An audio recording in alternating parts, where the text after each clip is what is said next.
오늘 밤 당신을 갖고 싶어요. 미친 소리처럼 들리겠지만 진심이에요. 제 도발적인 고백에 그 사람은 당황하는 기색도 없이 그저 말없이 웃으며 제 차가운 손을 따뜻하게 감싸주었습니다. 그리고는 낮게 음조렸죠. 지금 지한 씨를 놓치면 내 남은 생은 아무 의미가 없을 것 같다고. 당신을 간절히 원하고 있다고 말이죠. 그 순간 제 심장은 터질 듯이 요동치기 시작했습니다.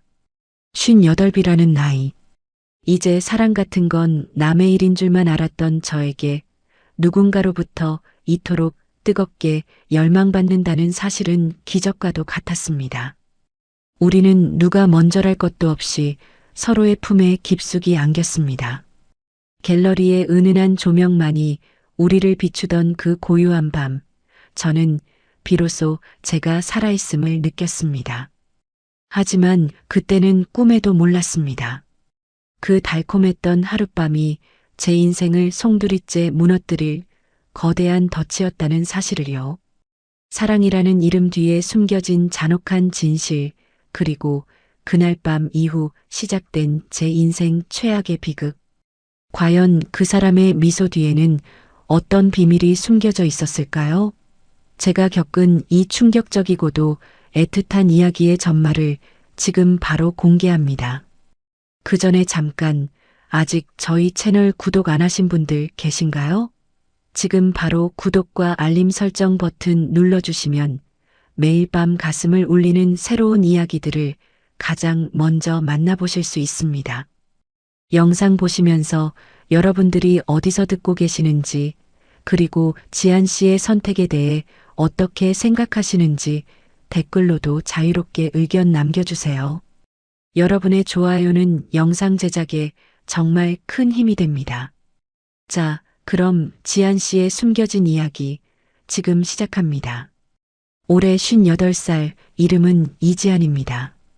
저는 20년이 넘는 세월을 한 남자와 부부라는 이름으로 묶여 살았습니다. 하지만 그 시간은 제게 훈장이 아니라 지독한 낙인이었습니다. 남들은 말하더군요. 번듯한 사업가, 남편 밑에서 사모님 소리 들으며 팔자 좋게 산다고요. 하지만 그 화려한 껍데기 안에서 제 영혼은 매일같이 시들어갔습니다. 남편은 습관적으로 밖을 돌았습니다.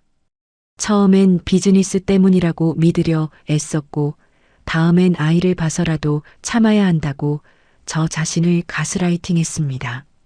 하지만 그의 외도는 병적이었고, 그때마다 돌아오는 건 미안하다는 사과가 아닌 내가 매력이 없어서 그런 걸 어쩌라는 거냐라는 서슬퍼런 칼날 같은 폭언이었습니다. 결국 3년 전 남편의 침대 옆에서 낯선 여자의 향수병을 발견한 그날, 제 안에 무엇인가가 완전히 부서져 내렸습니다. 더는 버틸 힘도 증오할 기력조차 남지 않았을 때 저는 도망치듯 이혼 도장을 찍었습니다. 위자료 한 푼이라도 더 받으려 그 진흙탕 같은 싸움을 이어가는 것도 진저리가 났습니다. 최소한의 정착금만 겨우 챙겨 도심 외곽으로 내려왔습니다. 거기서 아주 작은 갤러리를 열었습니다. 지한 갤러리. 제 이름을 내건 이 소박한 공간만이 오로지 제가 숨 쉴 수 있는 유일한 도피처였습니다. 아침이면 갤러리 앞들의 잡초를 뽑고, 낮에는 고요한 전시실에서 그림들과 대화하며 저는 비로소 나로 사는 법을 배워갔습니다. 홀로 지내는 삶은 평화로웠지만 문득문득 찾아오는 외로움은 시린 새벽 안개처럼 저를 덮쳐왔습니다. 텅 빈 전시실 구석에서 혼자 차를 마시다 보면 가끔 이런 생각이 들었습니다. 내 인생은 이렇게 누군가의 배신으로 얼룩진 채 아무런 온기 없이 끝나버리는 걸까? 그러던 어느 날 갤러리 단골 손님이자 동네 언니처럼 지내던 희숙 씨가 제게 슬쩍 휴대폰 화면을 내밀었습니다. 지한 씨, 언제까지 이렇게 그림들만 보고 살 거야? 요즘 세상이 얼마나 좋아졌는데. 여기 봐봐. 시니어 매칭 앱이라는 거야. 우리 나이대 점잖은 분들이 얼마나 많은데. 저는 깜짝 놀라 손사래를 쳤습니다. 아이고, 언니. 무슨 그런 말씀을 하세요. 제 나이에 무슨 연애예요. 전 그냥 이렇게 조용히 살다가 가려고요. 무슨 소리, 지안 씨 아직 마흔처럼 보여. 그 고운 얼굴을 왜 썩혀? 연애를 하라는 게 아니라 그냥 가끔 차 한 잔 마시고 속 깊은 대화 나눌 친구라도 사귀어 보라는 거지. 믿져야 본전하냐? 희숙 씨가 가고 난 뒤에도 그 말이 자꾸만 머릿속을 맴돌았습니다. 대화가 통하는 누군가. 그날 밤 유난히 달빛이 밝아 잠이 오지 않더군요. 캄캄한 방 안에서 천장을 바라보는데 20년 결혼 생활 동안 느꼈던 지독한 고독감이 저를 다시 짓눌렀습니다. 홀린 듯이 휴대폰을 들어 앱을 설치했습니다. 그리고 갤러리 앞들, 제가 제일 아끼는 백일홍 옆에서 수줍게 웃고 있는 제 사진 한 장을 올렸습니다. 이지연. 취미는 차 마시기와 그림 보기입니다. 따뜻한 대화를 나눌 수 있는 인연을 찾습니다. 겨우 열 몇 자 적었을 뿐인데 마치 죄라도 짓는 것처럼 손끝이 떨렸습니다. 하지만 동시에 가슴 한구석에선 아주 미세한 기대감이 싹트고 있었습니다. 제 삶에 지독했던 가을이 가고 혹시라도 작은 봄볕 같은 인연이 저를 찾아와 줄까요? 그렇게 일주일이 지났습니다. 비가 부슬부슬 내리던 월요일 오후였습니다. 적막한 갤러리 안에서 찻잔을 만지작거리고 있는데 휴대폰에서 짧은 진동이 울렸습니다. 모르는 사람에게서 온 메시지. 가슴이 툭하고 바닥으로 떨어지는 기분이었어요. 떨리는 손가락으로 화면을 눌러보았습니다. 안녕하세요, 이지아님. 프로필 사진 속 웃음이 참 맑으시네요. 저는 서명훈이라고 합니다. 골동품을 감정하는 일을 하고 있고 지아님처럼 조용한 대화의 가치를 아는 분을 찾고 있었습니다. 실례가 안 된다면 차 한 잔 나누며 그 갤러리에 얽힌 이야기를 들어볼 수 있을까요? 글자 하나하나에서 정중함과 배려가 묻어났습니다. 저는 한참 동안 답장을 적었다 지웠다 반복했습니다. 무슨 말을 해야 할까? 이 나이에 이런 게 정말 맞는 걸까? 하지만 제 손가락은 이미 제 마음을 대변하고 있었습니다. 반갑습니다, 명훈님. 저도 찻잔 너머로 전해지는 따뜻한 대화가 그리웠나 봅니다. 언제든 편하신 시간에 갤러리로 오세요. 약속한 날 저는 평소보다 더 공들여 거울을 보았습니다. 화려하지는 않지만 단정한 실크 블라우스를 입고 아주 오랜만에 립스틱도 발라보았습니다. 거울 속 제 모습이 낯설면서도 싫지 않았습니다. 약속 시간인 이 시가 가까워지자 갤러리 문에 달린 작은 종소리가 정적을 깨뜨렸습니다. 딸랑이는 소리와 함께 들어온 남자는 제가 상상했던 모습보다 훨씬 더 근사했습니다. 희끗한 머리칼을 단정하게 빗어넘기고 짙은 갈색 체크 재킷을 걸친 그는 중년의 중후함과 지적인 분위기를 동시에 풍기고 있었습니다. 이지아님 맞으시죠? 실제로 뵈니 사진보다 훨씬 더 공간과 잘 어울리시네요. 명훈 씨의 목소리는 낮고 부드러웠습니다. 마치 잘 조율된 첼로 소리처럼 제 귓가를 감싸 안았죠. 그는 제게 작은 꽃다발을 내밀었습니다. 수줍게 고개를 내민 프리지아였습니다. 오시는 길에 꽃집이 보여서요. 지아님의 갤러리와 닮았다는 생각이 들어 사왔습니다. 꽃을 받아든 제 손끝이 미세하게 떨렸습니다. 20년 결혼 생활 동안 남편에게 꽃 한 송이 받아본 기억이 가물가해졌는데 처음 보는 남자에게 이런 배려를 받다니. 우리는 창가 쪽 작은 테이블에 마주 앉았습니다. 명훈 씨는 골동품 감정사라는 직업답게 갤러리에 걸린 그림들을 아주 세심한 눈길로 바라보았습니다. 이 그림 지안 씨 닮았네요. 겉은 단단해 보이지만 속은 아주 부드러운 빛을 머금고 있어요. 안목이 정말 훌륭하십니다. 그의 칭찬은 입에 발린 소리가 아니었습니다.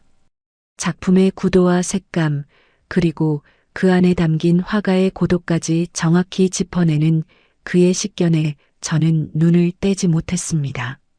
남편은 제가 그림을 모으고 갤러리를 여는 것을 돈 안 되는 사치라며 무시하곤 했었죠. 그런데 처음 만난 이 남자는 제 영혼과도 같은 이 공간을 통째로 이해해주고 있었습니다. 대화는 끊이지 않고 이어졌습니다.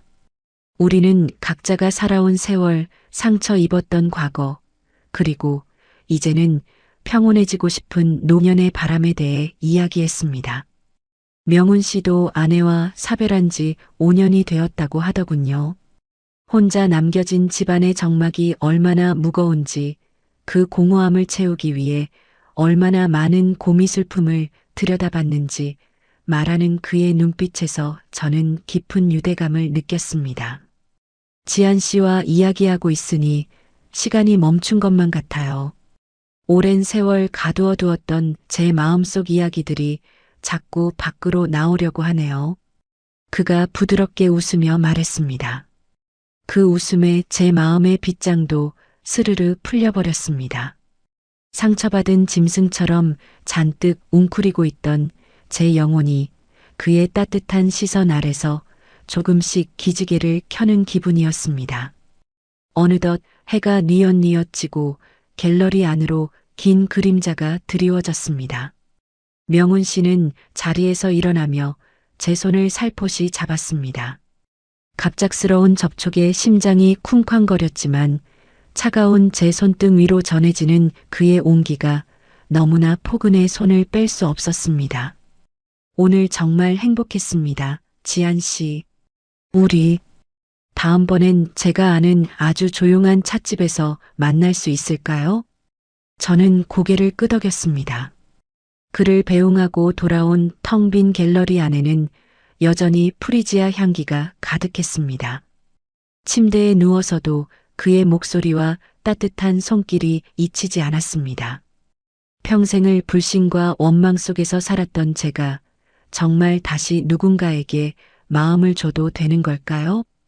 하지만 그날 밤 이후 제 일상은 온통 서명훈이라는 남자로 물들기 시작했습니다. 하루에도 몇 번씩 주고받는 다정한 메시지, 주말마다 이어지는 만남. 그렇게 저는 다시는 믿지 않겠다던 사랑이라는 감정 속으로 아주 깊숙이 그리고 속절없이 빠져들고 있었습니다. 명훈 씨를 만난 뒤로 제 세상의 색깔이 바뀌었습니다.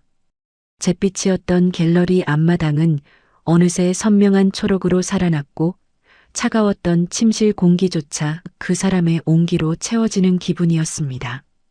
명훈 씨는 서두르지 않았습니다. 마치 오래된 골동품의 먼지를 조심스레 닦아내듯 그는 제 마음에 쌓인 이혼의 상처와 전 남편이 남긴 불신의 흔적들을 아주 천천히 지극한 정성으로 어루만져 주었습니다. 지안 씨, 당신은 참 귀한 사람이에요. 지난 세월이 당신을 거칠게 다루었을지 몰라도 당신 안의 아름다움은 그 무엇으로도 훼손되지 않았습니다. 어느 저녁에 진력의 노을이 갤러리 창가로 길게 드리워졌을 때 그가 제 손을 잡으며 말했습니다. 전 남편에게는 한 번도 들어보지 못한 말. 아니, 오히려 너 같은 걸 누가 데리고 살겠냐라는 비수 같은 말들에 익숙해져 있던 제게 그 말은 가물어 터진 땅에 내리는 단비 같았습니다. 저는 그저 그의 넓은 가슴 등에 고개를 묻고 한참을 울었습니다. 서러워서 우는 게 아니라 이제야 나를 알아주는 사람을 만났다는 안도감 때문이었지요. 그는 제 상처를 구경거리로 삼지 않았습니다. 그동안 고생 많았죠? 이제는 내가 당신의 방패가 되어줄게요라며 제 갤러리의 조명을 직접 갈아주고 제가 좋아하는 화가의 희귀 화집을 전국을 뒤져 찾아다 주기도 했습니다. 그의 다정함은 결코 요란하지 않았지만 제 일상을 아주 꼼꼼하게 메워갔습니다. 다시는 사랑 따위 믿지 않겠다고, 남자는 다 똑같은 족속들이라고 굳게 닫아 걸었던 제 마음의 빗장은 그의 부드러운 눈빛 앞에서 너무나 무력하게 풀려버렸습니다. 우리는 주말마다 교회로 드라이브를 나갔습니다. 명훈 씨의 차 안에서는 늘 제가 좋아하는 클래식 라디오 채널이 흘러나왔고, 그는 운전하는 내내 제 손을 놓지 않았습니다. 58이라는 나이가 무색하게, 저는 그와 함께 있을 때면 마치 20살 첫사랑을 시작한 소녀처럼 가슴이 떨려 잠을 설치곤 했습니다. 이 사람이라면, 이 사람과 함께라면 남은 제 생을 온전히 맡겨도 좋겠다는 확신이 들었습니다. 그러던 어느 비 내리는 밤이었습니다. 명훈 씨가 갤러리로 저를 보러 왔고 차 한잔 나누다 보니 시간이 훌쩍 지나버렸죠. 빗소리가 갤러리 지붕을 두드리는 소리가 유난히 가깝게 들리던 그 밤, 명훈 씨가 저를 가만히 바라보며 입을 열었습니다. 지한 씨, 오늘은 도저히 당신을 혼자 두고 가고 싶지가 않네요. 당신의 숨소리, 당신의 향기, 더 가까이서 느끼고 싶습니다. 그의 눈동자 속에는 억눌러온 뜨거운 열망이 일렁이고 있었습니다. 제 가슴이 터질 듯이 뛰었습니다. 예순을 바라보는 나이에 이런 떨림이라니, 미쳤다고 생각할지도 모르지만 저는 이미 그를 원하고 있었습니다. 고요한 밤, 흐릿한 조명 아래서 우리는 마치 자석에 이끌리듯 서로에게 다가가 입을 맞췄습니다. 오랜 시간 잊고 지냈던 여자의 감각이 그의 투박하고 따뜻한 손길 아래서 불꽃처럼 피어올랐습니다. 그날 밤 우리는 서로의 체온에 기대어 밤이 새는 줄도 모르고 사랑을 나눴습니다. 명훈 씨는 제 몸의 구석구석을 아껴주듯 소중하게 보듬어 주었고, 저는 그의 품 안에서 비로소 살아있다는 감각을 온몸으로 느꼈습니다. 어둠 속에서 마주한 그의 미소는 그 어느 때보다 확신에 차 있었고, 저는 그의 어깨에 얼굴을 묻으며 이 행복이 영원하기만을 간절히 기도했습니다. 하지만 그 뜨거웠던 밤이 지나고 아침이 찾아왔을 때 저는 보지 말아야 할 것을 보게 됩니다. 어젯밤의 흔적이 가득한 침대 옆, 명훈 씨가 급하게 자리를 비우며 열어두고 간 가방 틈 사이로 삐져나온 낡은 물건 하나. 그것을 보는 순간 제 몸은 얼음물에 담긴 듯 차갑게 식어버렸습니다. 그 뜨거웠던 밤의 잔상이 채 가시기도 전이었습니다. 갤러리 창틈으로 스며드는 새벽빛은 평소보다 유난히 시리고 날카로웠죠. 제 곁에서 깊은 잠에 빠져있던 명훈 씨가 급한 업무 전화를 받고 서둘러 욕실로 들어간 사이 저는 어질러진 거실을 정리하려 몸을 일으켰습니다. 바닥에 놓인 그의 가죽 가방이 살짝 벌어져 있더군요. 평소라면 남의 물건에 손대지 않았을 텐데 그날은 왜 그랬을까요? 마치 무언가에 홀린 듯 제 손이 그 가방을 향했습니다. 조심스레 가방 입구를 여는 순간 안쪽 깊숙한 주머니에 꽂혀 있던 낡은 만년필 하나가 제 시선을 잡아챘습니다. 은은한 광택이 도는 짙은 남색 몸체에 금색 클립이 달린 아주 익숙한 모양새의 만년필. 떨리는 손으로 그것을 꺼내어 불빛에 비추어 보았습니다. 그리고 그 순간 저는 숨쉬는 법조차 잊어버리고 말았습니다. 만년필 하단에 아주 작고 정교하게 새겨진 석자. 강준호. 그 이름이 제 눈을 찔러왔습니다. 20년 동안 저를 지옥 같은 불신 속으로 밀어넣었던 사람, 죽어도 다시는 엮이고 싶지 않았던 제 이혼한 전 남편의 이름이었습니다. 이 만년필은 남편이 사업을 시작하던 해에 제가 첫 월급을 쪼개어 선물했던 세상에 단 하나뿐인 특별 주문 제작품이었습니다. 남편은 평소 이 물건을 분신처럼 아끼며 이게 내 행운의 부적이야 라고 입버릇처럼 말하곤 했었죠. 그런데 왜 이 물건이 지금 이 사람의 가방 안에 있는 걸까요? 온몸의 피가 거꾸로 솟구치는 기분이었습니다. 명훈 씨는 분명 사별 후 혼자 지내온 골동품 감정사라고 했습니다. 저와는 아무런 연결고리도 없던 그저 앱을 통해 우연히 만난 운명 같은 인연이라고 믿었는데 이 낡은 만년필 한 자루가 제게 말해주고 있었습니다. 이 모든 만남이 어쩌면 정교하게 짜인 각본일지도 모른다는 섬뜩한 예감을요. 지한 씨, 일어났어요? 왜 거기 그러고 서 있어?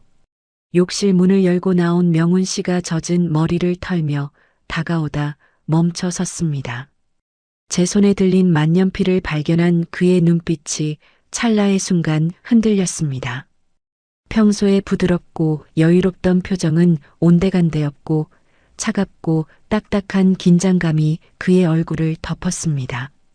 저는 만년필을 쥔 손을 부들부들 떨며 그를 바라보았습니다. 입술이 파르르 떨려 말이 제대로 나오지 않았습니다. 명훈 씨, 이게 왜 당신 가방에 있어요? 이거 우리 그 사람이 아끼던 거잖아요. 당신이 이걸 어떻게... 명훈 씨는 대답 대신 제 손에서 만년필을 낚아채듯 가져갔습니다. 그리고는 다시 가방 깊숙이 밀어넣으며 한숨을 내쉬었죠. 그의 눈동자에는 조금 전까지 저를 탐닉하던 뜨거운 열정 대신 읽을 수 없는 기괴한 냉소와 슬픔이 뒤섞여 있었습니다. 지한 씨, 그건 나중에 설명할게요. 지금은 말하기 좀 복잡한 사정이 있어서요. 설명? 복잡한 사정? 그 비겁한 대답이 제 귀를 때리는 순간 저는 깨달았습니다. 제가 그토록 아름답다고 믿었던 황혼의 로맨스에 아주 커다란 구멍이 뚫렸다는 사실을요. 명훈 씨는 서둘러 옷을 챙겨 입고 도망치듯 갤러리를 빠져나갔습니다. 닫히는 문소리가 마치 제 심장을 도려내는 소리처럼 들렸습니다. 혼자 남겨진 거실에서 저는 바닥에 주저앉아 버렸습니다. 머릿속엔 수만 가지 생각이 뒤엉켰습니다. 단순한 우연일까? 아니면 골동품 감정사인 그가 우연히 경매장에서 이 물건을 입수한 걸까? 하지만 그러기엔 조금 전 그의 반응이 너무나 수상했습니다. 그것은 단순한 수집가의 당황이 아니라 들켜서는 안 될 비밀을 마주한 자의 공포에 가까웠으니까요. 저는 미친 사람처럼 책상으로 달려가 노트북을 켰습니다. 서명훈. 그에 대해 제가 아는 정보는 너무나 한정적이었죠.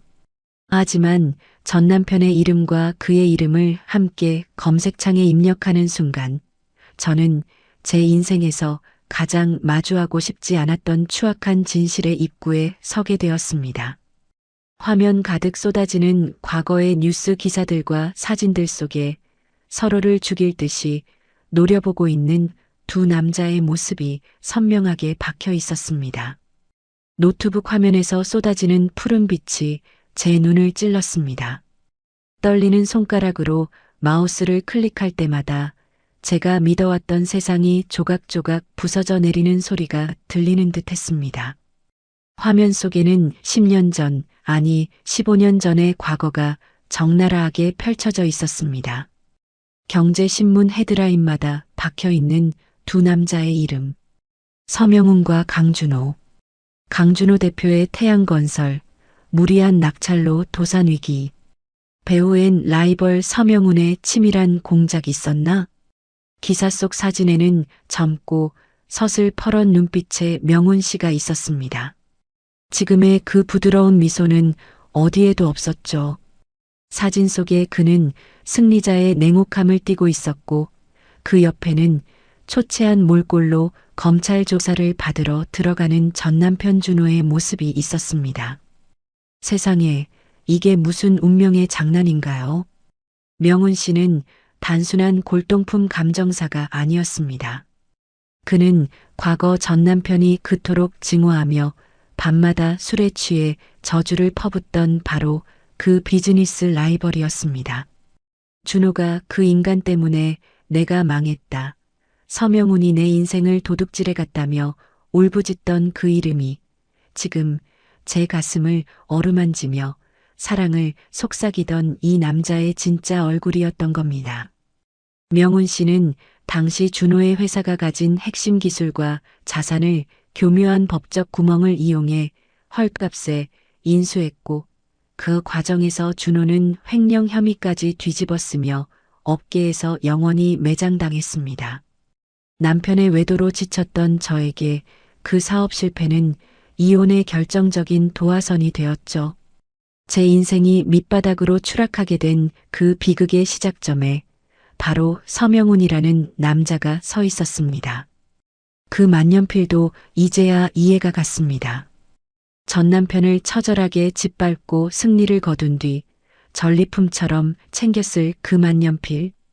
그는 그 승리의 맛을 잊지 못해 10년이 넘는 세월 동안 그것을 간직해왔던 걸까요? 아니면 저를 만날 때조차 그 만년필을 품고 다니며 저 너머의 전 남편을 비웃고 있었던 걸까요? 머리가 깨질 듯이 아파왔습니다. 어젯밤 저를 안아주던 그 뜨거운 손길이 사실은 복수를 끝낸 뒤에 맛보는 달콤한 휴식이었을지도 모른다는 생각이 들자 구역질이 났습니다. 지한 씨는 참 귀한 사람이에요라고 속삭이던 그 목소리가 환청처럼 들려왔습니다. 그 말은 진심이었을까요? 아니면 자신이 무너뜨린 남자의 아내까지 취했다는 정복감에서 나온 오만이었을까요? 그는 제가 누구인지 처음부터 알고 있었던 게 분명합니다. 소개팅 앱에서 수많은 여자 중 굳이 저를 선택하고 제가 운영하는 갤러리까지 찾아와 환심을 산 모든 행동이 정교하게 설계된 덫처럼 느껴졌습니다. 저는 그가 던진 다정함이라는 미끼를 덥석 물어버린 어리석은 먹잇감에 불과했던 겁니다. 거울 속에 제 모습을 보았습니다. 58, 인생의 황혼에서 다시 찾아온 사랑이라 믿으며 어린아이처럼 들떴던 제 얼굴이 너무나 추하고 가련해 보였습니다. 전 남편의 그림자에서 벗어나려 몸부림쳤는데 결국 저는 다시 그 그림자의 주인이 던진 그늘 속으로 제 발로 걸어 들어간 셈이었습니다. 하지만 의문은 가시지 않았습니다. 왜 이제 와서인가요? 이미 다 무너진 사람의 전처에게 굳이 이런 수고를 들여 접근한 이유가 무엇일까요? 단순히 전 남편을 더 비참하게 만들기 위해서? 아니면 제가 모르는 또 다른 추악한 목적이 있는 걸까요? 창밖은 어느새 완전히 밝아졌지만 제 마음은 칠흑 같은 어둠 속에 갇혔습니다. 명훈 씨에게 당장 전화를 걸어 따지고 싶었지만 손끝 하나 움직일 기력이 없었습니다. 배신감과 모멸감이 온몸을 휘감아 숨을 쉴 때마다 가슴이 저릿했습니다. 그때 제 갤러리 문을 거칠게 두드리는 소리가 정적을 깼습니다. 이른 아침 손님이 올 시간이 아닌데도 말이죠. 문 밖에는 제가 3년 동안 단 한 번도 마주치고 싶지 않았던, 그러나 지금 이 순간 제 머릿속을 온통 헤집어 놓은 그 이름의 주인이 서 있었습니다. 갤러리 문을 거칠게 흔드는 소리에 심장이 덜컥 내려앉았습니다. 문 밖의 그림자가 누구인지 확인하기도 전에 제 머릿속은 이미 명훈 씨에 대한 잔혹한 의심으로 가득 차 있었습니다. 명훈 씨, 아니 서명훈. 그가 제게 보여준 그 지극한 정성과 눈물겹도록 다정한 손길들이 사실은 치밀하게 계산된 복수의 수단이었다는 생각이 독버섯처럼 피어올랐습니다. 지한 씨, 안에 있는 거 압니다. 제발 문 좀 열어봐요. 문 밖에서 들려오는 명훈 씨의 목소리가 평소와 달리 다급하고 떨리고 있었습니다. 하지만 어젯밤까지 제 귓가를 간지럽히던 그 감미로운 저음이 이제는 날카로운 바늘처럼 제 가슴을 찔러왔습니다. 저는 문고리를 잡으려다 말고 뒷걸음질을 쳤습니다. 그가 저를 안아주던 그 품이 사실은 전 남편 준호에 대한 승리감을 만끽하기 위한 전리품의 자리였다고 생각하니 온몸에 소름이 돋았습니다.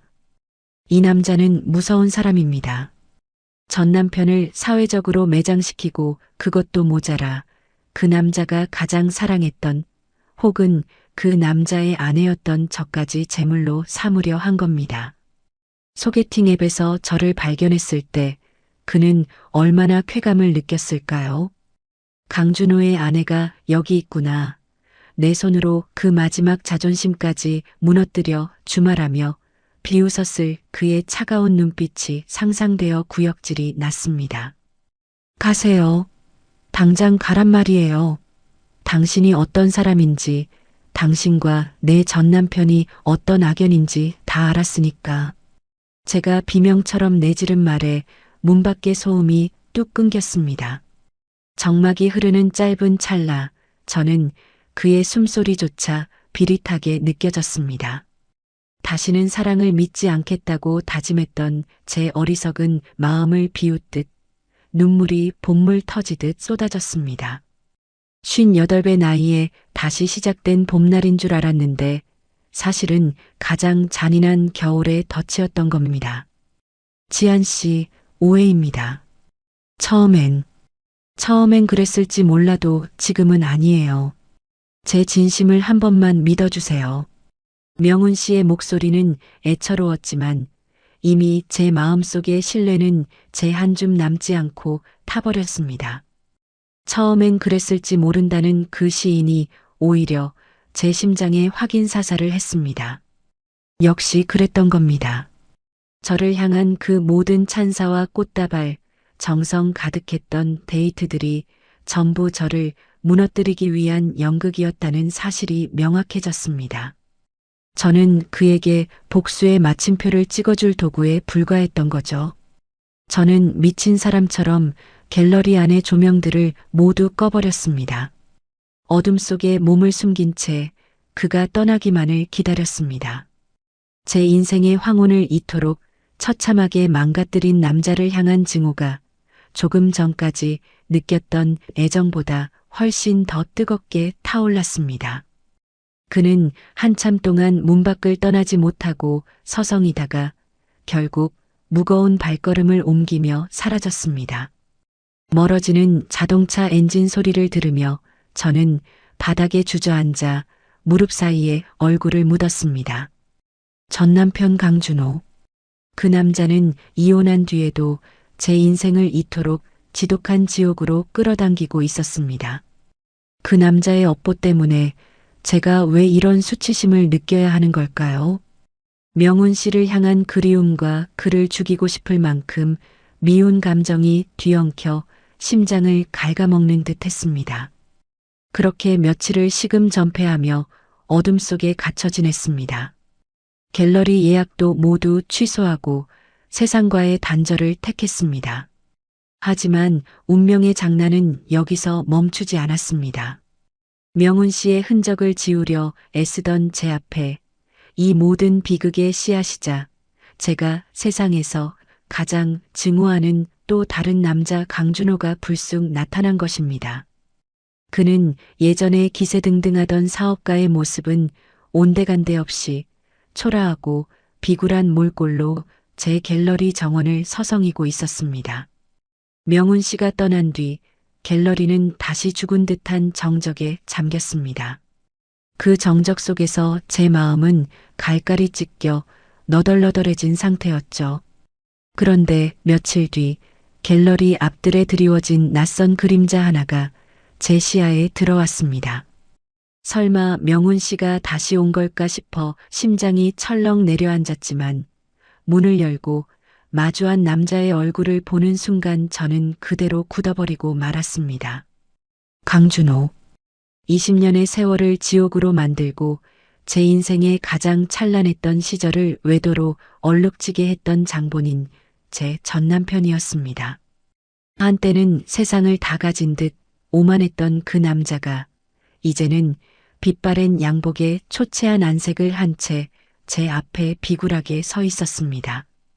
지아나, 오랜만이다. 이렇게 지내는구나.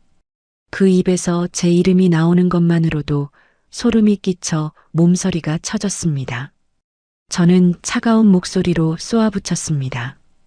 여기가 어디라고 찾아와요? 당장 나가세요. 당신하고 나 이미 남남이라는 거 잊었어? 하지만 준호는 나갈 생각은커녕 오히려 제 팔을 붙잡으며 갤러리 안으로 밀고 들어왔습니다. 그의 손에서 나는 퀴퀴한 담배 냄새와 비릿한 술 기운이 역겨워 밀쳐냈지만 그는 아랑곳하지 않고 바닥에 주저앉을 듯 매달렸습니다. 지아나, 제발. 나 좀 살려줘. 너 그놈 만나고 있지? 서명훈, 그 파렴치한 인간 말이야. 그의 입에서 명훈 씨의 이름이 나오자 머릿속이 하얘졌습니다. 준호는 핏발선 눈을 부라리며 미친 사람처럼 말을 쏟아내기 시작했습니다. 그놈이 어떤 인간인지 알아? 내 회사를 빼앗고 나를 길바닥으로 내몰아서 내 인생을 통째로 도둑질해간 악마야. 그런 놈이 너한테 접근한 건 다 이유가 있어서라고. 나를 더 비참하게 만들려고 내 전처인 너를 이용해 나를 비웃으려는 속셈이야. 준호의 목소리는 분노와 비굴함이 뒤섞여 기괴하게 들렸습니다. 그는 제 무릎을 잡고 빌며 믿기 힘든 제안을 하기 시작했습니다. 너 그놈이랑 가깝잖아. 그놈이 너한테 정신 못 차리는 거 내가 다 알아봤어. 그러니까 제발 그놈 서재에 가서 서류 몇 장만 찍어다 줘. 그놈이 지금 추진하는 사업 정보만 있으면 나 다시 일어설 수 있어. 지아나, 우리가 살았던 세월을 생각해서라도 한 번만 도와주라. 응? 어이가 없었습니다. 20년 넘게 나를 배신하고 상처 주었던 남자가 이제는 자기를 몰락시킨 라이벌에게 접근한 제 상황을 이용해 정보를 빼내 달라고 매달리다니요. 그 비겁함과 뻔뻔함에 치가 떨렸습니다. 준호는 제 침묵을 긍정으로 오해했는지 더 적극적으로 제 손을 부여잡았습니다. 그놈은 널 사랑하는 게 아니야. 널 복수의 도구로 쓰는 것뿐이라고. 너도 억울하지 않아? 그놈한테 복수하고 싶지 않아? 내가 정보를 빼오면 그놈도 망하고 우리도 다시 예전처럼. 입 닥쳐. 저는 참지 못하고 비명을 질렀습니다. 당신이나 서명훈이나 다를 게 없다고. 내 인생을 망치고 있는 건 바로 당신들이라고 소리치고 싶었습니다. 명훈 씨가 복수를 위해 저를 이용했다는 준호의 말은 제 가슴에 이미 박혀있던 의심의 쐐기를 더욱 깊숙이 박아버렸습니다. 사랑이라 믿었던 떨림은 추악한 복수극의 한 장면이 되었고 이제는 이 지긋지긋한 전남편까지 나타나 저를 첩보원처럼 이용하려 들다니. 58.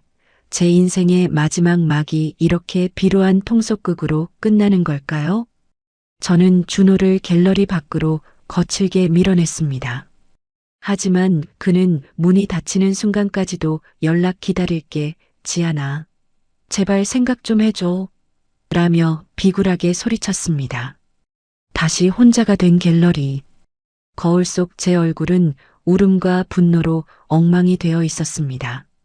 명훈 씨의 다정했던 눈빛과 준호의 추악한 매달림이 머릿속에서 어지럽게 뒤섞였습니다.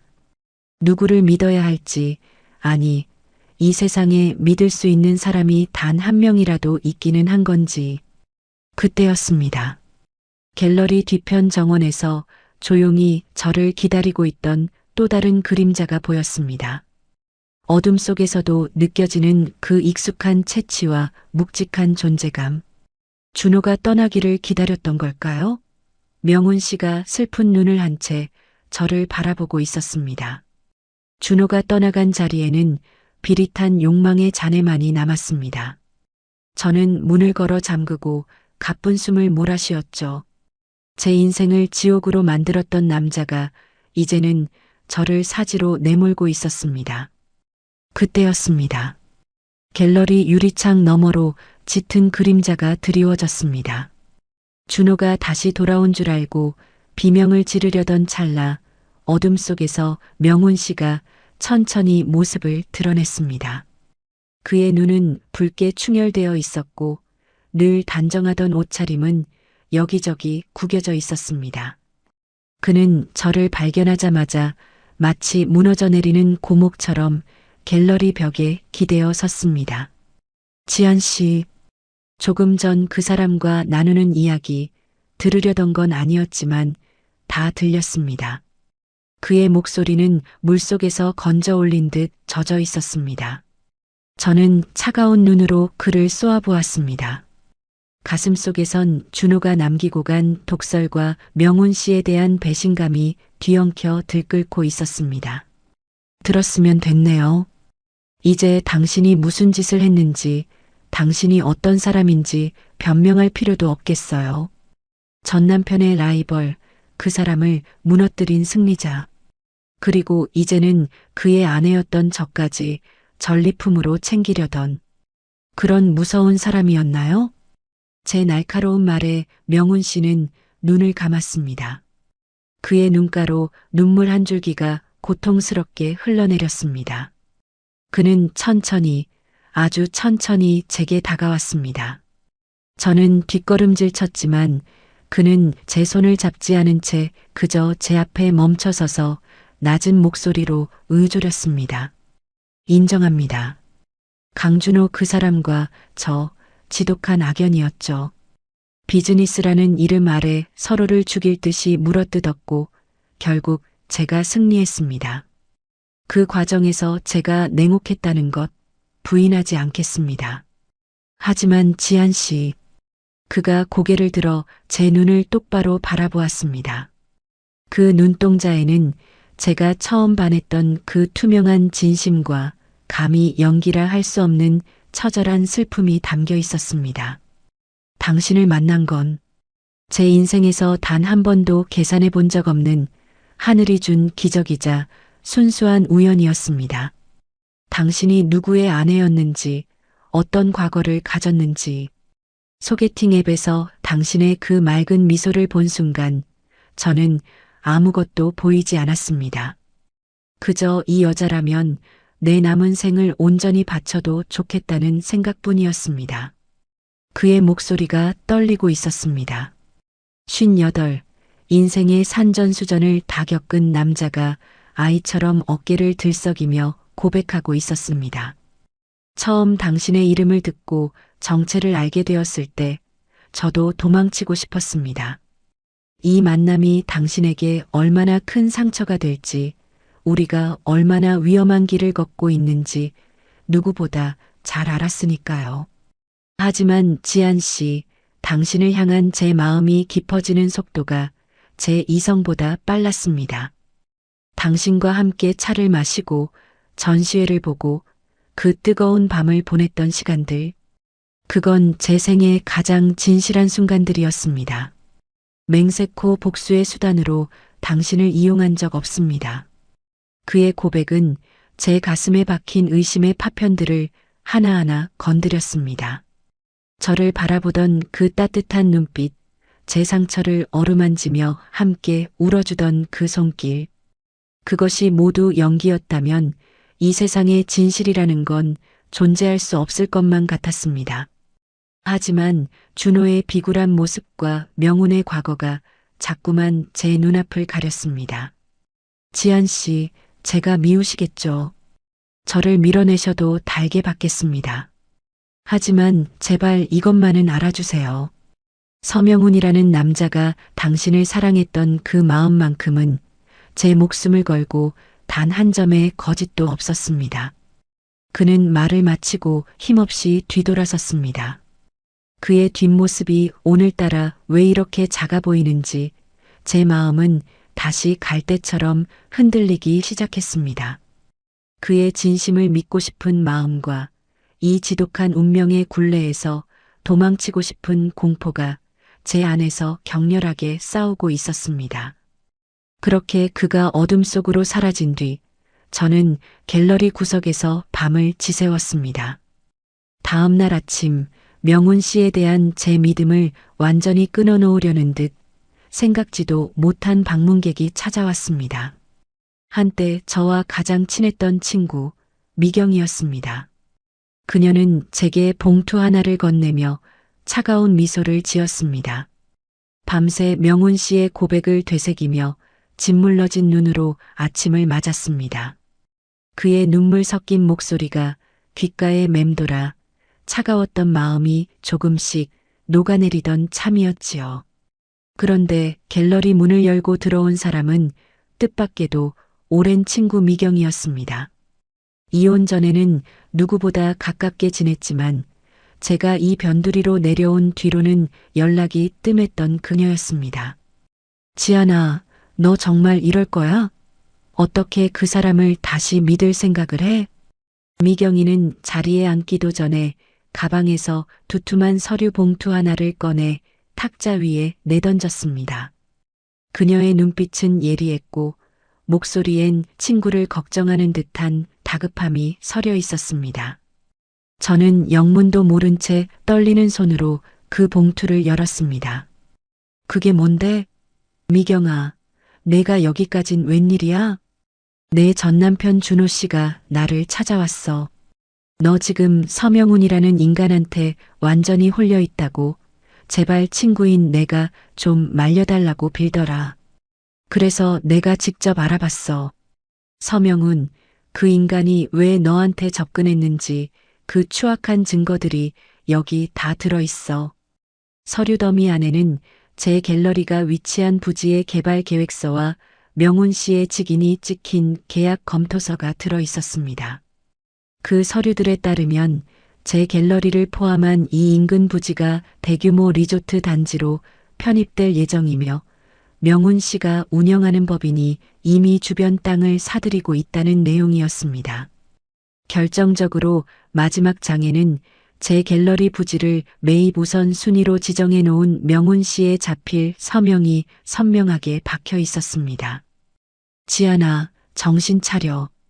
그 남자는 골동품 감정사가 아니라 피도 눈물도 없는 부동산 사냥꾼이야. 전 남편에 대한 복수는 핑계고 사실은 내 갤러리 부지를 헐값에 넘겨받으려고 너한테 접근한 거다고. 내가 마음을 열고 도장을 찍어줄 때까지 사랑 노름을 한 거야. 미경이의 말은 제 심장에 얼음 송곳을 박아 넣는 것 같았습니다. 어젯밤 그토록 처절하게 진심을 호소하던 명훈 씨의 얼굴이 떠올라 머릿속이 깨질 듯이 아팠습니다. 순수한 우연이라던 그 고백조차 제 소중한 터전을 빼앗기 위한 치밀한 연기였을까요? 58, 이제야 겨우 마련한 제 마지막 안식처마저 그 사람에겐 그저 돈벌이 수단에 불과했다는 사실에 모멸감이 치밀어 올랐습니다. 준호 씨 말이 맞았어.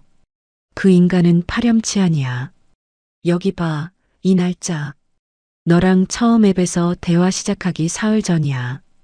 이미 부지 조사를 다 끝내놓고 너한테 접근한 거라고. 미경이가 손가락으로 가리킨 날짜는 잔인할 만큼 정확했습니다. 제 이성은 이 서류들이 진실이라고 외치고 있었고 제 가슴은 여전히 명훈 씨의 따뜻했던 손길을 기억하며 비명을 지르고 있었습니다. 준호의 조력자로 변해버린 친구의 말이라는 사실조차 잊어버릴 만큼 눈앞의 서류들은 너무나 정교하고 완벽했습니다. 지아나, 이제 어쩔 거야? 그놈한테 당하고만 있을 거야? 너도 보여줘야지. 그 인간이 가장 소중하게 생각하는 걸 망가뜨려서라도 내 자존심을 찾아야 하지 않겠어? 미경이의 눈동자 속에서 기괴한 탐욕의 그림자를 보지 못한 채 저는 그저 명훈 씨를 향한 배신감에 몸을 떨었습니다. 사랑이라 믿었던 그 밤의 열기, 우리를 감싸던 프리지아 향기, 그리고 당신을 사랑했던 마음만큼은 거짓이 없었다던 그의 마지막 고백까지 모든 것이 저를 비웃는 조롱처럼 느껴졌습니다. 저는 서류를 움켜쥐고 자리를 박차고 일어났습니다. 가슴속에선 차디찬 분노의 불꽃이 타오르기 시작했습니다. 나를 이용한 대가가 얼마나 가혹한지 그가 가장 아끼는 것을 통해 똑똑히 보여주고 싶었습니다. 명훈 씨가 그토록 소중히 여기며 자신의 목숨보다 귀하게 다루던 그 물건들을 떠올리며 저는 갤러리를 나섰습니다. 미경이가 두고 간 서류 뭉치를 쥔 손이 바들바들 떨렸습니다. 사랑? 진심? 그 남자의 입에서 흘러나온 그 감미로운 단어들이 사실은 제 갤러리 땅을 삼키기 위한 침바른 소리에 불과했다니. 58, 산전수전 다 겪었다고 자부했는데 결국 저는 전 남편에게 버림받고 이제는 비즈니스 사냥꾼의 놀이개가 된 가련한 늙은이에 불과했습니다. 치밀어 오르는 모멸감에 숨을 쉴 수가 없었습니다.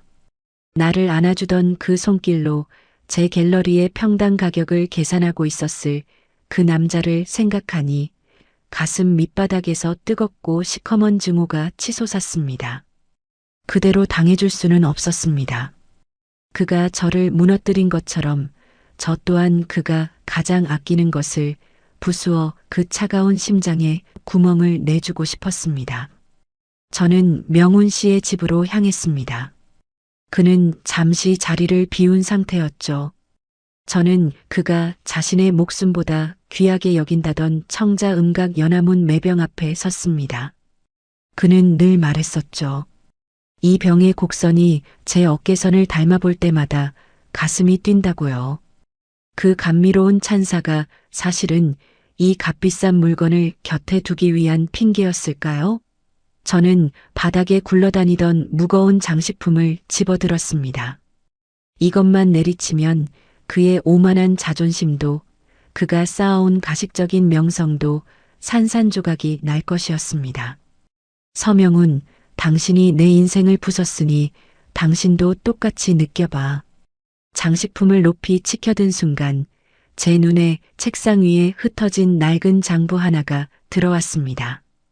평소 명훈 씨가 누구에게도 보여주지 않던 개인 금고 옆에 놓인 것이었죠. 복수하겠다는 일념으로 그 장부를 거칠게 낚아채 펼쳤습니다. 그 인간의 추악한 비리라도 적혀 있길 바라며 눈을 부라렸는데 그곳에 적힌 숫자들이 제 눈을 멀게 했습니다. 강준호 채무상환 대납분. 그 뒤로 이어지는 숫자의 단위는 상상을 초월했습니다. 1억, 2억. 날짜는 우리가 만나기 시작한 그 무렵부터 최근까지 이어져 있었습니다.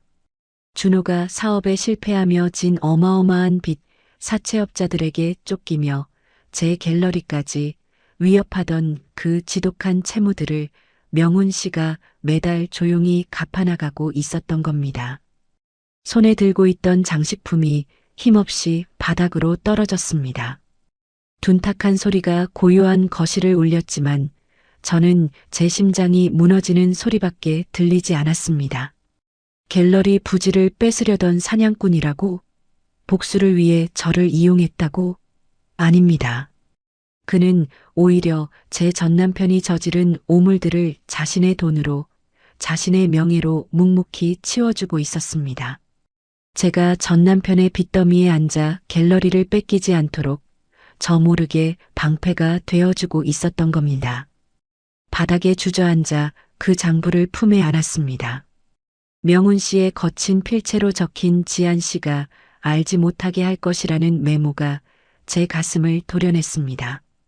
미경이가 보여준 서류, 준호가 내뱉은 독설, 그 모든 것이 명훈 씨를 제 곁에서 떼어내기 위한 추악한 공작이었다는 사실이 그제야 선명하게 다가왔습니다. 저는 명훈 씨에게 복수하려 했던 제 추악한 손을 바라보며 오열했습니다. 그는 저를 지키기 위해 자신의 라이벌이었던 남자의 빚까지 떠안았는데 저는 그를 파렴치한으로 몰아세우며 그의 심장에 칼을 꽂으려 했습니다.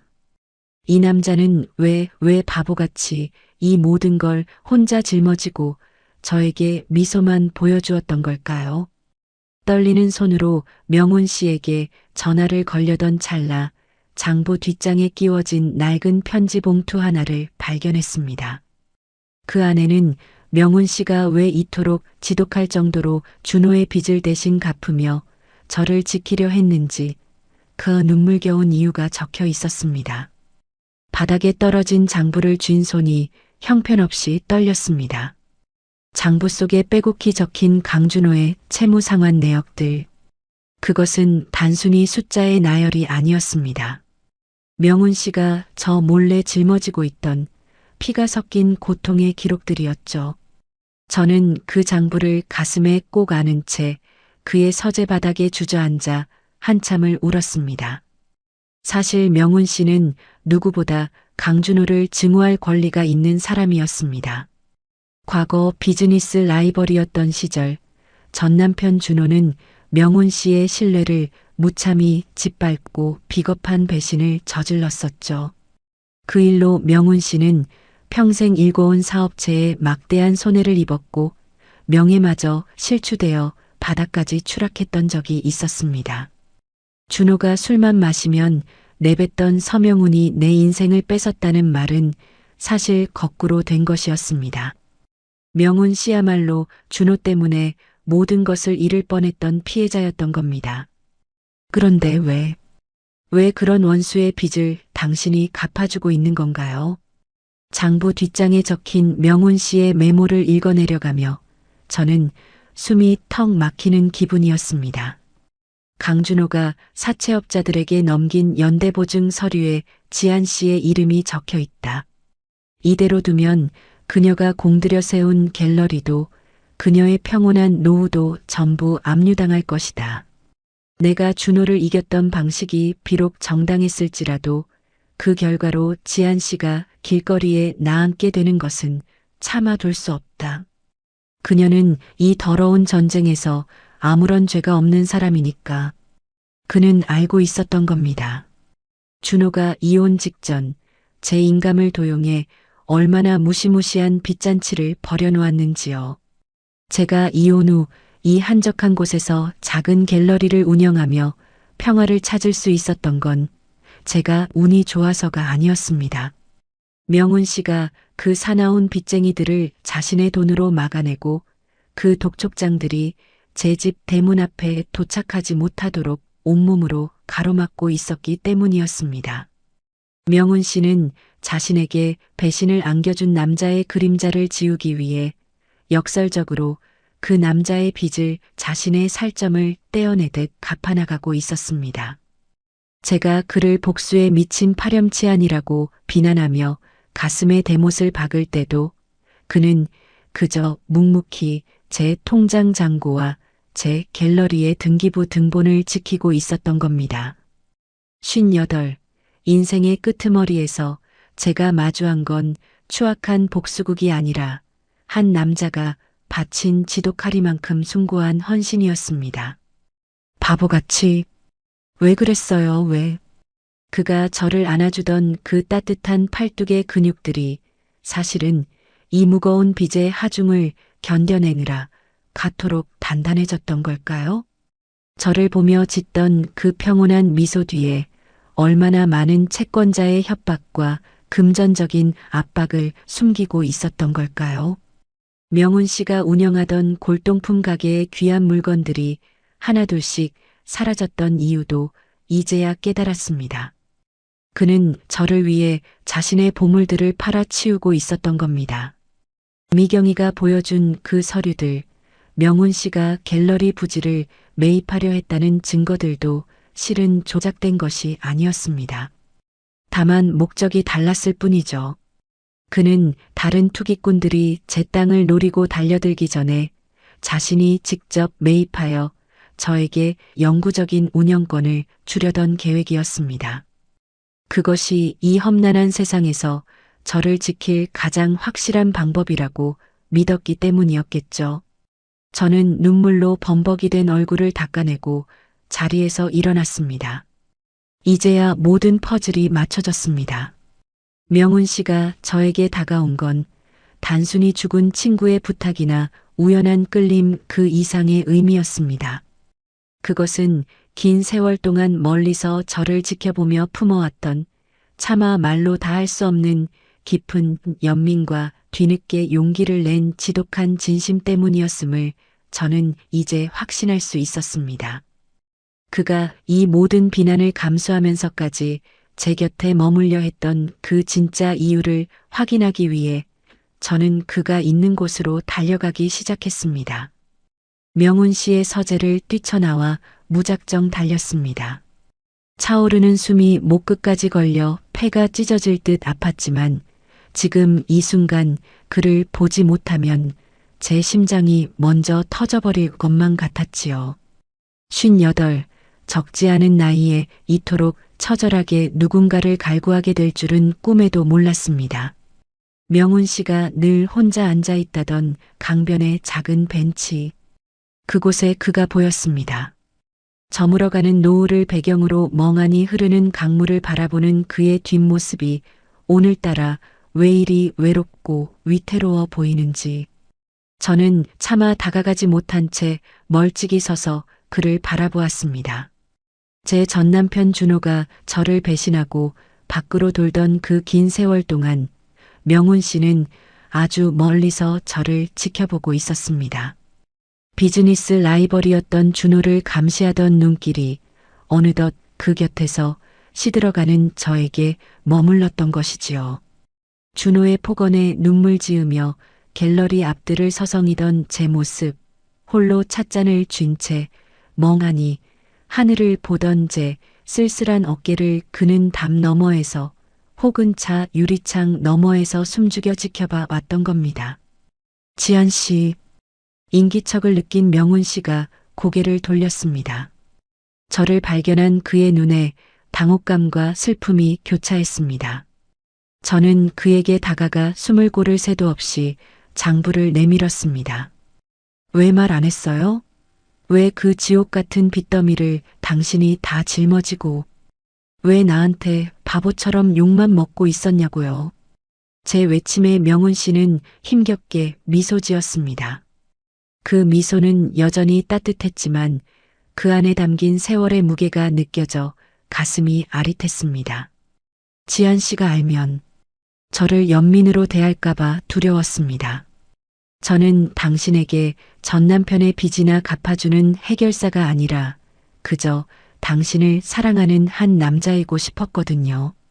준호에게 입은 상처가 그렇게 깊은데 제가 그 사람의 흔적을 지워주고 있다는 걸 알면 당신이 얼마나 더 괴로워할지 그게 더 걱정됐습니다. 그의 말 한마디 한마디가 제 가슴에 깊은 골을 내며 박혔습니다. 그는 복수를 위해 저를 이용한 것이 아니었습니다.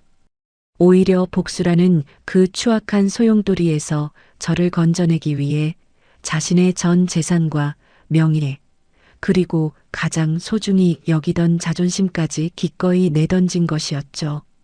오랜 시간 멀리서 저를 지켜보며 품어온 그 마음은 연민이었고 그 연민은 시간이 흘러 지독하리만큼 깊은 사랑이 되었습니다.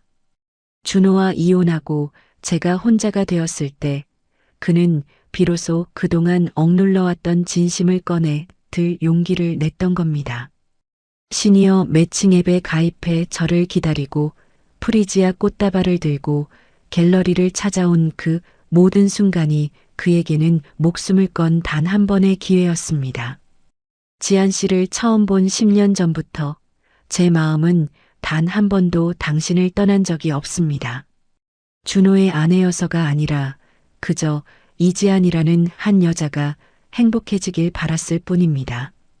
그 행복을 지켜주는 사람이 나였으면 좋겠다는 이기적인 욕심이 결국 당신에게 또 다른 상처를 주었네요.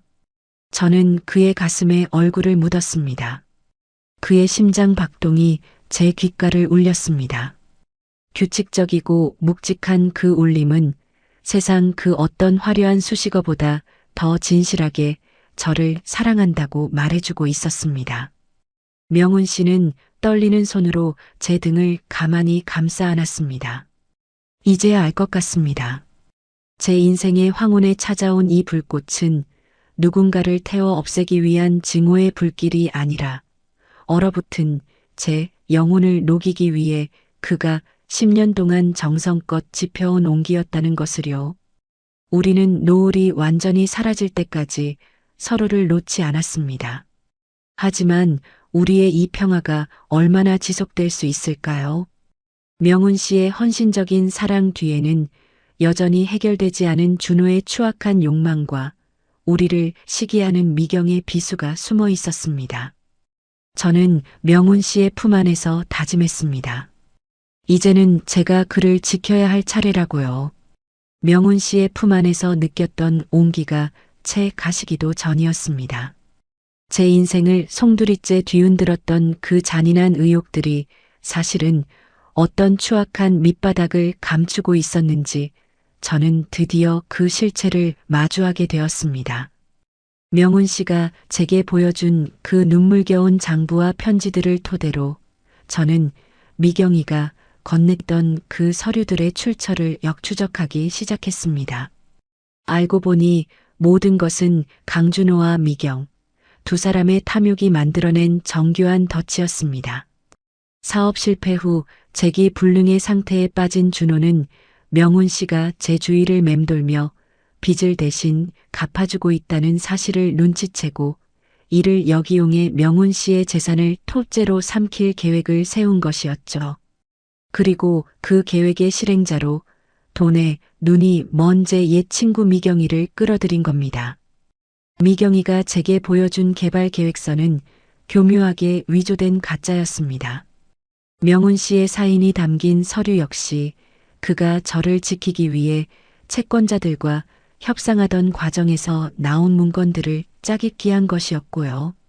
그들은 제가 명훈 씨를 증오하게 만들어 그를 파멸시키고 그 혼란을 틈타 명훈 씨가 저를 위해 따로 빼두었던 신탁 자산과 갤러리 부지를 가로채려 했습니다. 지안아, 우리가 다 너를 위해서 그런 거야. 서명훈 그 인간이 워낙 무서운 놈이니까. 진실을 들이밀자 미경이는 끝까지 비굴한 변명을 늘어놓았습니다. 하지만 저는 더 이상 예전의 어리석고 유약한 이지안이 아니었습니다. 전 남편 준호의 외도에 가슴을 치며 울던 친구의 배신에 앞날이 무너지는 것만 같아 절망하던 그 보잘것없는 여자는 이제 이곳에 없었습니다. 저는 그들이 내민 가짜 서류들을 그들의 발등 앞에 차갑게 던져버렸습니다. 20년이 넘는 세월 동안 저를 옥죄어왔던 가스라이팅과 불신의 쇠사슬이 단숨에 끊어지는 기분이었습니다. 준호라는 남자가 제 인생의 주인인 줄 알았던 착각, 그리고 그 주변을 맴돌며 제 진액을 빨아먹던 가짜 인연들. 그 모든 굴레에서 저는 비로소 완전히 자유로워졌습니다. 당신들의 그 비열한 탐욕 덕분에 깨달았어. 내가 누구를 믿어야 하는지, 그리고 내가 얼마나 소중한 사람인지. 이제 다시는 내 인생에 발 들릴 생각 마. 준호는 제 섯을 퍼런 기세에 눌려 입만 벙긋거릴 뿐 아무런 대꾸도 하지 못했습니다. 그토록 거대해 보였던 제 과거의 공포가 알고 보니 한낱 비겁한 낙오자의 몸부림에 불과했다는 사실이 저를 허탈하게 하면서도 동시에 강하게 만들었습니다. 저는 갤러리로 돌아와 명훈 씨를 맞이했습니다. 이제 우리 사이를 가로막던 추악한 안개는 모두 거쳤습니다. 명훈 씨는 제 눈빛만 보고도 모든 상황이 끝났음을 직감한 듯 안도의 한숨을 내쉬며 저를 깊게 끌어안았습니다. 그의 품은 이제 복수의 전쟁터가 아니라 오로지 저만을 위해 준비된 안식처였습니다. 58, 인생의 늦가을인 줄만 알았던 이 시기에 저는 비로소 제 삶의 진짜 주인이 되었습니다. 과거의 망령들에게서 벗어나 오직 저를 위해 헌신해온 이 남자의 손을 잡고 새로운 길을 걸어갈 준비가 된 것이지요. 하지만 행복의 문턱에서 명훈 씨는 제게 마지막으로 털어놓지 못한 한 가지 진실을 꺼내놓으려 합니다. 그것은 우리가 20년 전 이미 스치듯 만난 적이 있었다는 아주 오래된 인연의 조각이었습니다.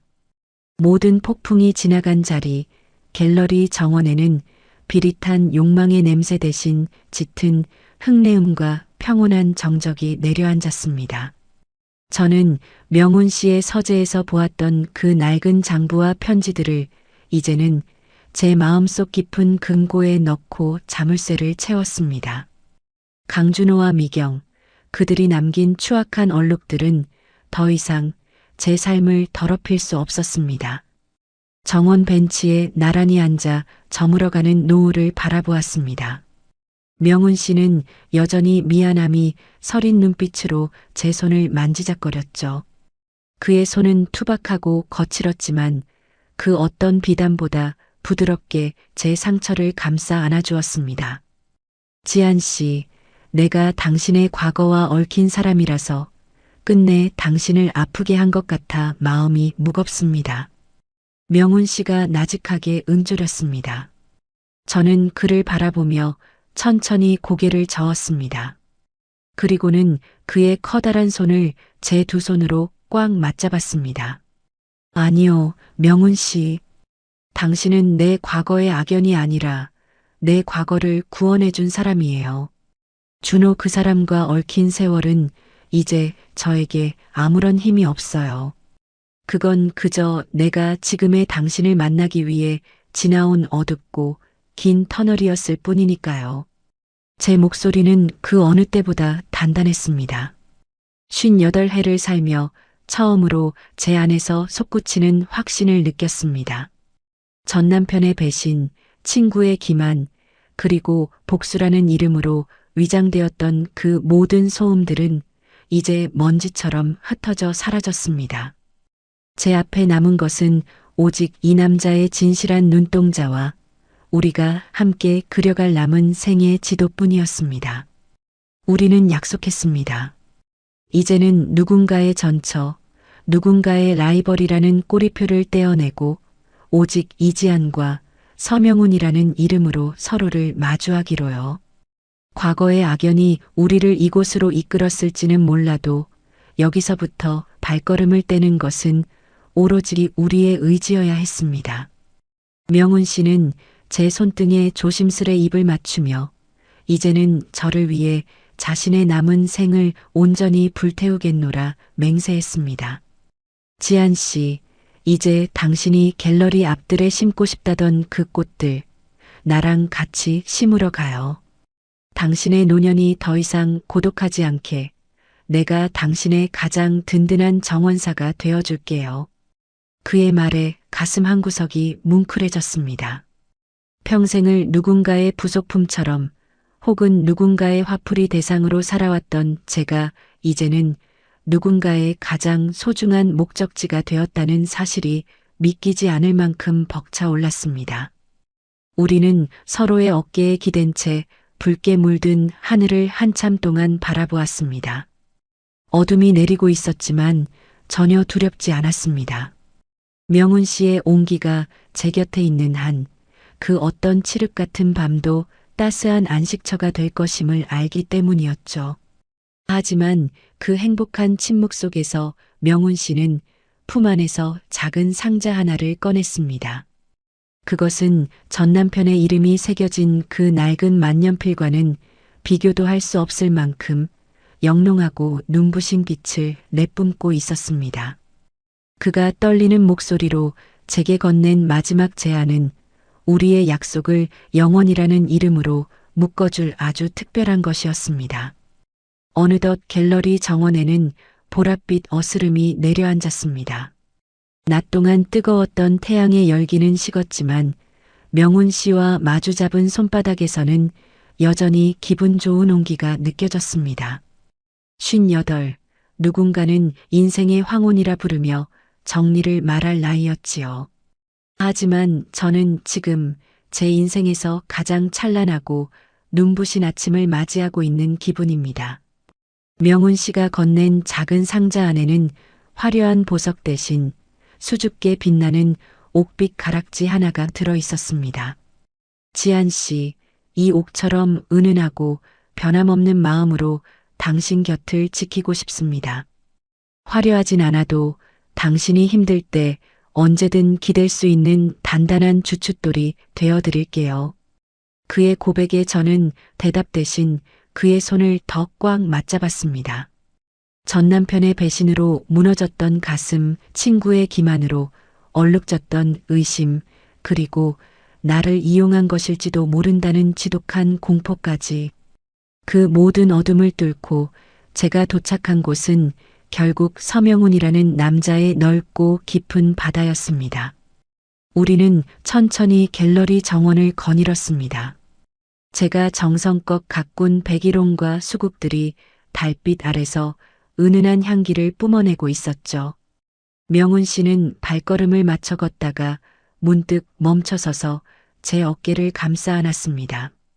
지한 씨, 이제 이 갤러리는 더 이상 도피처가 아니에요. 우리 두 사람의 꿈이 자라는 정원이 될 겁니다. 당신이 그리고 싶었던 그림, 가고 싶었던 여행, 이제는 미루지 말고 나랑 하나씩 해나가요. 그의 품에 얼굴을 묻자 그가 저 몰래 감내해왔던 그 지독한 세월의 헌신이 비릿한 눈물 향기로 전해져 왔습니다. 나를 지키기 위해 자신의 모든 것을 걸었던 남자. 그 지극한 사랑 앞에 저는 비로소 과거의 굴레를 완전히 벗어던지고 온전한 이지안으로 설 수 있었습니다. 정원 끝자락, 우리가 처음 함께 심었던 프리지아 묘목이 밤바람에 살랑거렸습니다. 배신과 오해라는 가시밭길을 지나온 끝에 마주한 이 평온함은 그 무엇과도 바꿀 수 없는 인생의 보석이었습니다. 우리는 서로를 바라보며 조용히 미소 지었습니다. 제 인생의 일막이 상처와 눈물이었다면 이제 막을 올린 이 막은 이 남자의 다정한 숨결과 따뜻한 차 한 잔 그리고 변치 않을 신뢰로 가득 찰 것입니다. 58, 다시 시작하기에 결코 늦지 않은 나이. 우리는 함께 달빛이 부서지는 정원 너머 새로운 내일을 향해 천천히 발을 내디뎠습니다. 오늘 들려드린 지한 씨의 사연, 여러분은 어떻게 들으셨나요? 인생의 가장 어두운 순간에도 진실한 사랑은 결국 길을 찾아낸다는 사실이 가슴 뭉클한 감동을 줍니다. 지한 씨와 명훈 씨의 앞날에 따뜻한 봄볕만 가득하길 진심으로 응원합니다. 오늘 이야기가 가슴에 닿으셨다면 구독과 좋아요, 그리고 알림 설정까지 꼭 부탁드립니다. 여러분의 작은 관심이 저희 채널에 정말 큰 힘이 됩니다. 특히 지한 씨처럼 인생의 뒤늦은 봄을 기다리고 계신 분들이 있다면 따뜻한 위로와 응원의 댓글을 남겨주세요. 여러분의 소중한 사연도 언제든 기다리고 있겠습니다. 지금까지 시청해주셔서 감사합니다. 다음 시간에 더 깊은 울림을 주는 이야기로 찾아뵙겠습니다. 평안한 밤 되세요.